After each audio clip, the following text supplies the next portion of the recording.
Hello everyone, welcome back to my channel. இன்றைக்கி நம்ம வந்து சிவப்பரிசி அவல் வச்சு ஒரு அவல் உப்புமா நம்ம செய்ய போகிறோம். நிறையா வெரைட்டிஸில் நம்ம வந்து உப்புமா பண்ணியிருப்போம்.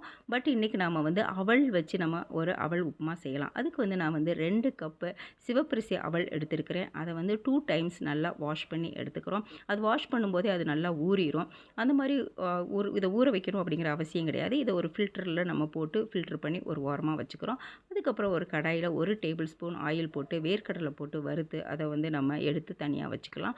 அதுக்கப்புறம் அதே கடாயில் நம்ம ஒரு 2 டேபிள் ஸ்பூன் ஆயில் போட்டுட்டு அதில் 1 டேபிள் ஸ்பூன் உளுத்தம்பருப்பு, 1 டேபிள் ஸ்பூன் கடுகு, 1 டேபிள் ஸ்பூன் சீரகம் போட்டுட்டு 2 கிரீன் சில்லி போட்டுட்டு 2 பெரிய வெங்காயம் பொடி பொடியாக கட் பண்ணினது அதையும் நம்ம போட்டுக்கிறோம். இது நல்லா வதங்கி வர்ற டைமில் ஒரு கிரீன் சில்லி அது 1 போட்டுக்கிறோம். அப்புறம் ஒரு துண்டு இஞ்சி பொடி பொடியாக கட் பண்ணினது, மஞ்சள் தூள், தேவையான அளவு உப்பு போட்டுட்டு நல்லா மிக்ஸ் பண்ணிவிட்டு நம்ம ஃபில்ட்ரு பண்ணி வச்சுருக்கிற அவளையும் உள்ளே போட்டு நம்ம அப்படியே கிளறிக்கிறோம்.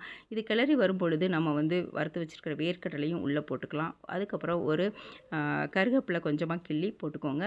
ஒரு அரை லெமன் வந்து நம்ம பிழிஞ்சு விட்டுக்கலாம். பிழிஞ்சதுக்கு அப்புறமா கொத்தமல்லியும் தூவிட்டு அப்படியே கிளறி விட்டுருவோம்.